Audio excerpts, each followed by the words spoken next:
Soon after the president's statement, we heard from Homeland Security Secretary Janet Napolitano and Assistant to the President for Counterterrorism John Brennan. We'll hear more about the government's initial report on the attempted Christmas Day bombing on board Flight 253. They, along with White House Press Secretary Robert Gibbs, took questions from reporters. This is 40 Minutes. Good morning, guys. Good afternoon or good early evening. I want to first apologize for the delay in the events that have occurred over the past couple hours. As you all know, declassifying a highly complex document takes some time, and we wanted to get that right. You all should have either with you or in your inbox two separate documents that were emailed out. The first is a summary of the White House review, which is that declassified document that I spoke of a second ago. And secondly, a memo, 3-page memo signed just a little while ago by the President on corrective actions that have been ordered. We will hear momentarily from two individuals, Secretary Napolitano from the Department of Homeland Security and John Brennan, Assistant to the President for Homeland Security and Counterterrorism. After they speak, we will spend about half an hour or so taking your questions. I know many of you all have deadlines, so if you need to sneak out of here, that is certainly fine to do. And we will hear first from John. Thank you, Robert. Good evening, everyone. As the President said today, following the attempted terrorist attack on Christmas Day, he directed me to conduct an immediate review of the watch listing system that our nation uses to prevent known or suspected terrorists from entering our country.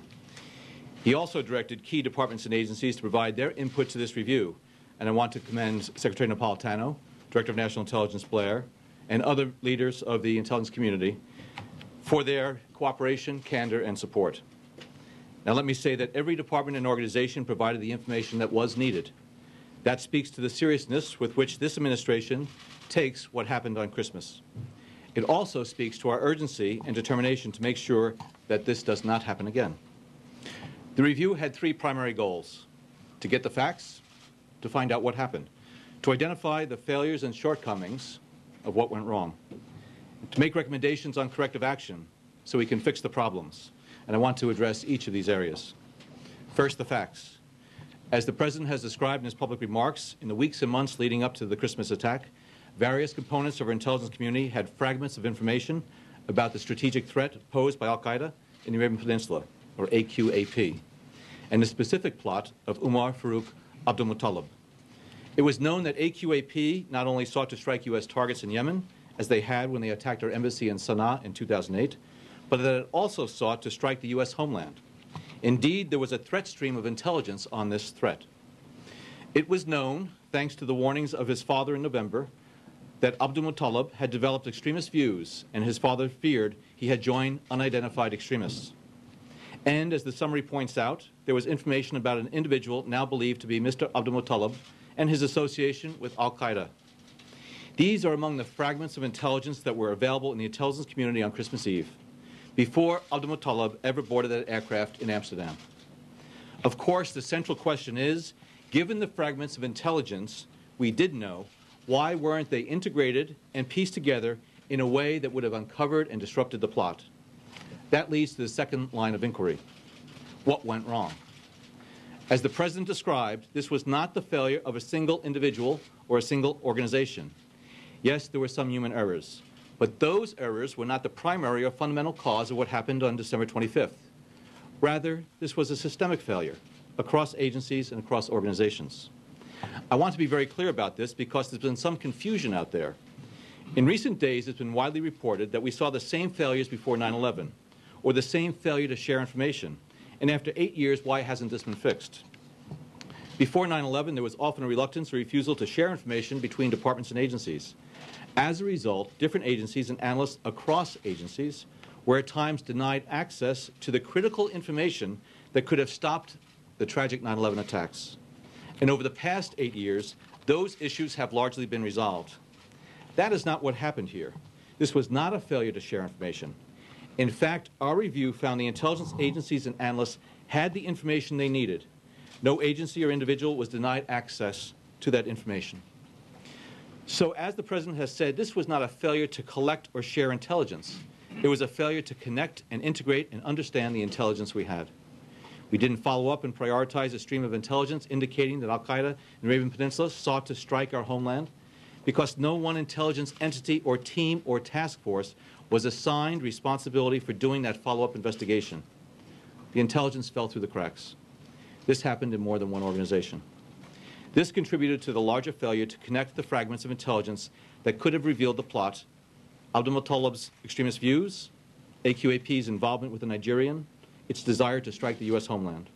This, in turn, fed into shortcomings in the watch listing system, both human and technological, which resulted in Abdul-Muttalib not being placed on the watch list, thereby allowing him to board a plane in Amsterdam for Detroit.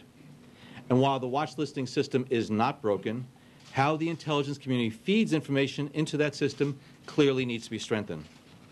Which brings us to the recommendations. How do we fix the problem? Today, the President is issuing a directive to all the relevant agencies on the corrective actions he has decided on. There are more than a dozen corrective steps altogether, and each is assigned to an agency that is now responsible for their implementation. As the President said, they fall into four broad areas. First, he is directing that our intelligence community immediately begin assigning responsibility for investigating all leads on high-priority threats so that these leads are pursued and acted upon aggressively so that plots are disrupted. Second, he's directing that intelligence reports, especially those involving potential threats to the United States, be distributed more rapidly and more widely. Third, he's directing that we strengthen the analytic process. Director of National Intelligence Blair will take the lead in improving day-to-day efforts. The President's Intelligence Advisory Board will examine the longer-term challenge of identifying and analyzing intelligence among the increasingly vast universe of intelligence that we collect. That challenge, dealing with the volumes of information, is growing every day. Finally, the President is ordering an immediate effort to strengthen the criteria used to add individuals to our terrorist watch lists, especially the no-fly list, so that we do a better job keeping dangerous people off airplanes. The President said he is going to hold all of us, his staff, his national security team, their agencies, accountable for implementing these reforms. The national security staff is going to monitor their progress. The President has directed me to report back on the progress within 30 days and on a regular basis after that, and I will do so. Taken together, these reforms are going to improve the intelligence community's ability to do its job even better, to collect, share, integrate, analyze, and act on intelligence swiftly and effectively to protect our country. And finally, I want to say that in every instance over the past year, the intelligence community, the Homeland Security community, the law enforcement community has done an absolutely outstanding and stellar job in protecting this homeland and disrupting plots that have been directed against us. It was in this one instance that we did not rise to that same level of competence and success. And therefore, the President has told us that we must do better. I told the President today, I let him down. I am the President's assistant for Homeland Security and counterterrorism. And I told him that I will do better, and we will do better as a team. Thank you.